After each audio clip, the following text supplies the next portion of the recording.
So it's time for Black Swan Part 2, aka God Mode. I did want to finish her tree to start. Let's get that 6.4% wind damage and the 8% attack down here. As for the rest of the build, we did grab her light cone. We also maxed that already. We should see a pretty significant difference in her performance because of her signature light cone and the fact she is E1. First showcase was essentially pure free to play E0, S0. In a nutshell, her light cone is a very nice effect hit rate boost of 40%. This damage boost down here up to 20% attack and almost 30% def ignore for her dots primarily happens after we do her ultimate, because we get these stacks based on if the enemy has these various dots here. And her ultimate applies a debuff that essentially says this enemy has all dots. I do feel like E1 is better than her light cone because every unit in your team can take advantage of this. Like, you won't catch me using Black Swan without Kafka, you know, and Kafka can easily leave a shock here on the enemy, which means essentially the enemy will always have minus 25% lightning resistance. So Kafka will deal more damage, of course. And Black Swan's Arcana stacks count as wind shear, so they'll more or less always have their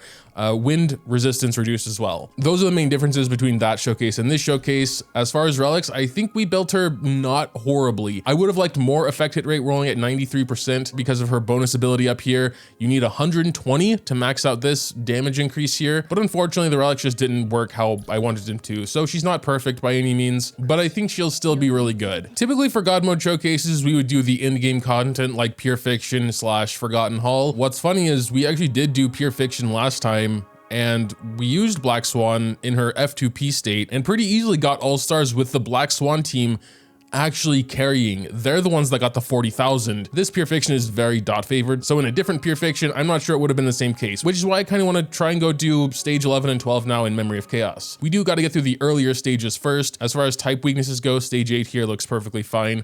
I'm going to cut most of this out because it's early stages, but to warm up and see what she's actually doing, I'm probably going to include the first couple of battles here. We did do stage 7 and saw some sort of interesting Arcana numbers, like maybe up to 20, 30k. I'm of course hoping E1, S1 does a bit more now. So we are of course going to use all technique points we can. We still have Ruan Mei here. I'm not sure she's like the best, honestly. We could probably get Sampo in there, but I still haven't gotten her onto raising him. I mean, Ruan Mei is just like incredible regardless, but she might be better served in the other team, you know? See what's going on here. I mean, there was already some 18Ks with basically nothing going on and another 18K there, just from like before we even had a chance to do any actions. We're gonna go ahead and do her skill just for some higher chances.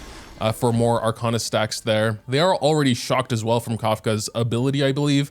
So they should already have reduced res. Maybe it says that here. Yes, 7 pillars of wisdom. You can see wind res minus 25%, and then over here, lightning res minus 25%. That is her E1's doing. A lot of these other debuffs are because of the way Forgotten Hall works. This time, they just like take some random debuffs at the start of the cycle. But let's go ahead and do a Kafka blast and see what goes on there. I mean, not insane damage, but I mean, Arcana just ticked for like, and then there was a 53k. We can go and do Ruan Mei. Now we have some like res pin, and that should probably do something. Oh no, but they took Arcana, so they don't have many Arcana stacks right now, but it still did like insane damage. Maybe we should have saved the ultimates for the actual boss here, but oh well, too late now. Kafka just procced Arcana for like 27. I mean, these aren't insanely damage per screenshot numbers or anything, but they're happening so often, you know? This is one point I have to always like bring up when it comes to like looking at numbers specifically. It's like, yeah, you know, 42k, I'm not gonna take a screenshot and brag about it, but when it happens this often, you know, the numbers add up, and it really comes down to how many cycles we can do a battle in. This was the second half. I'm assuming my Imbibitor team used 1 cycle and these guys used literally 0. But I mean, it is only stage 8, so we'll see what happens a little bit later on. Oh, this button is really handy. I never even noticed it. You can just switch the position of the team. I've also never tried this team on pure auto, so I am curious to see what they do there. I'm assuming she's gonna use her skill and not just a basic attack as well, but we'll see. Yep, definitely her skill there. And yeah, auto does just kind of use bursts whenever, which might not be always the best thing, but 58k Arcana. I am kind of just looking at that proc to see what's going on. I think that is going to be her biggest source of damage. And of course, Kafka triggering it randomly when it's not even the enemy's turn helps as well. So I think that was a 2 cycle. Yes, 2 cycle. Not sure if it was because auto or just because this one was already quite a bit harder than the last one. We'll try manual again next time. Generally, at least if you mostly know what you're doing, auto is just not going to be as good. This one's actually, kind of scary. Everyone's nearly dead here. Did I ever even activate my E1 Imbibitor I summoned? I know I thought at one point, maybe I want to make a comparison video for it, but I'm probably not going to do that. So I should just get him E1. Quite a bit more cycles. 4, I believe, double the cycles. Granted, I do have my better units here, so it makes sense. Oh my God, no, I literally never did. Okay, well, we already used him a little bit. You can see if you spot a difference. I'm not sure I will, to be honest. His damage feels a little random from time to time, but I mean, now that he's E1, he might like slightly edge out my E0 Jingliu, perhaps, so. Almost 200k from Kafka burst there. That was really impressive. Another 180, and then Arcana explodes and kills that one. This team is going absolutely wild, and we have no like special dot buffs here like we had in Pure Fiction. Yep, I think we're gonna be able to actually one cycle this one, barely, if we can kill her with this attack. Literal one cycled floor 10.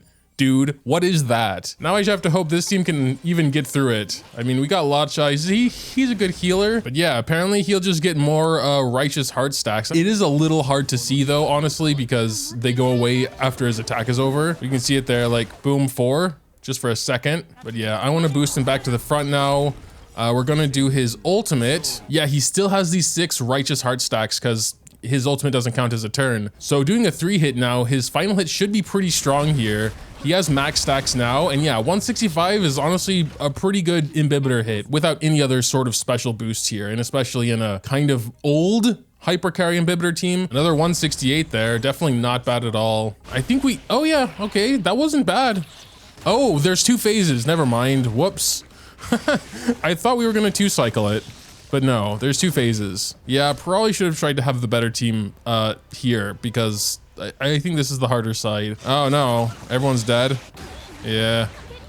All right, I kind of want the 3 stars, so we're going to change our teams a bit. I never even maxed out Kafka's Lycone. We should at least finish that. So I went and got some materials to do so, getting that up to level 80. So yeah, we're basically just throwing Ruan Mei down there and Silverwolf up here, and we'll see how that goes. This one's already taking 3 cycles. I think we should be able to do it on this cycle, but still, on the first wave, it was really close. Like they died by the cycle change or Arcana, I guess, on that cycle change. So that was really close, but it's hard to believe Ruan Mei is doing that much just by being there, just like her alone. We 1 cycled with her and now we need 3 cycles. Well, let's see how this side goes, I guess. This should be a pretty solid attack from our imbibitor here, I would imagine. 261 though. What is going on? Why are you so insanely busted, Ruan Mei? This should hopefully kill them both with just this, right? Oh no. Now I waste a cycle. Dumb. And the fact the boss is getting broken so fast, that's just another one of those things. Like, it's not even just damage boost. Like, 274. What is she do? Okay, this isn't a Ruan Mei showcase, but it's just like continually surprises me how much she actually does for the team. We actually should have like res pin and everything right now, and we're gonna be hitting 3 targets. So this should actually probably be the most insane one so far. 283, not that much more insane than the others, but I think it is the highest, yeah. I'm not sure if the break damage is going to do it here. Oh, it did. 143 break damage. What? Oh my god, dude, that's so dumb. And then yeah, we like 2 cycled the bug, I believe. Jesus. Anyway, stage 11, what do we got going on here? Imaginary and wind, so I guess I'm just gonna swap them more or less. We'll probably just keep it how it is, but I might have a bit of trouble with Svarog. This was also a case where we almost saved a cycle because these dudes are like so close to being dead. At this point, I may as well just save skill points since we definitely won't break past that 27. I guess just to be on the safe side, we'll spend 1 here.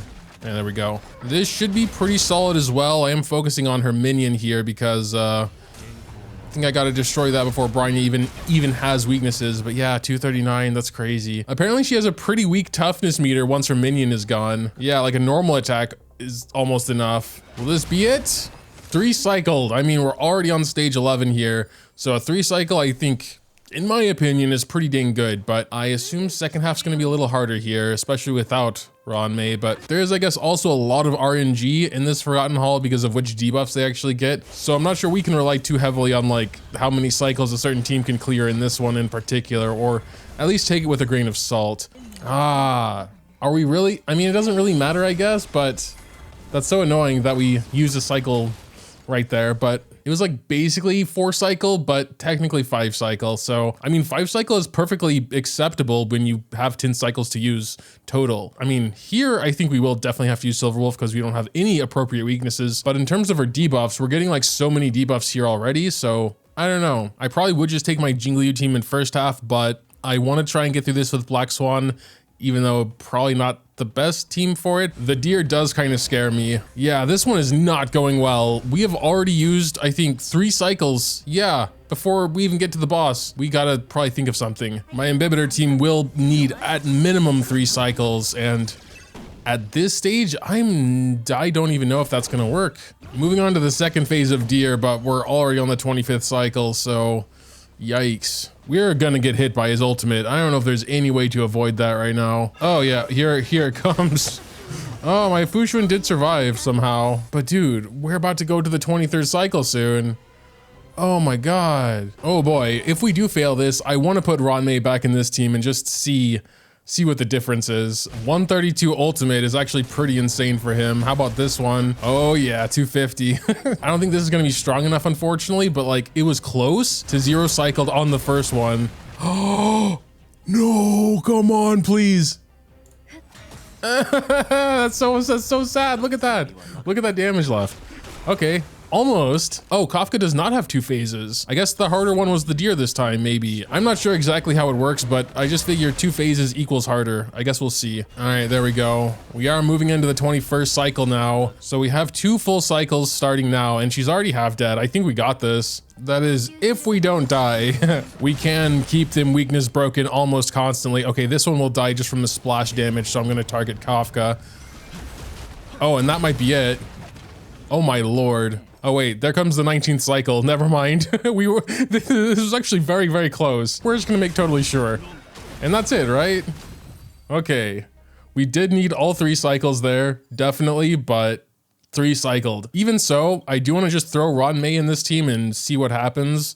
We needed 7 cycles. Let's see if it's any different. Oh yeah, but actually Silverwolf was kind of important since we have like almost no weaknesses on these guys. That was probably the main problem from the get-go, honestly, not necessarily the lack of Ruan Mei. That said, we're at the deer in just 1 cycle. If we can kill him here, that should be it, yeah. So even though we did not have the recommended elements for weakness break, we still did it in 5 cycles as opposed to 7. So this did halfway turn into a Ruan Mei showcase. I apologize. I guess I was mainly just trying to point out that Ruan Mei enhances pretty much any team in a pretty massive way. Though we did do some battles without her and it still went perfectly fine. The last one was a little rough because I just generally wouldn't take this team there. I would probably take my Jingliu team because there was ice recommendation for the weakness. But yeah, I mean, if you're into DoT team, she is an easy recommendation. I mean, DoT teams were already really good just with Kafka. Black Swan is essentially the first real 5-star DoT character. I don't really count Kafka even though she is, but she is the unit that explodes all the dots. She is like the DoT DPS of the dots, you know? And from what I've seen today, she is really good at what she does. I probably will eventually experiment with more dots, swapping Ruan Mei out with a DoT character so I could use her in the other team. But yeah, I suppose that'll pretty much do it. Let me know what you think in the comments down below.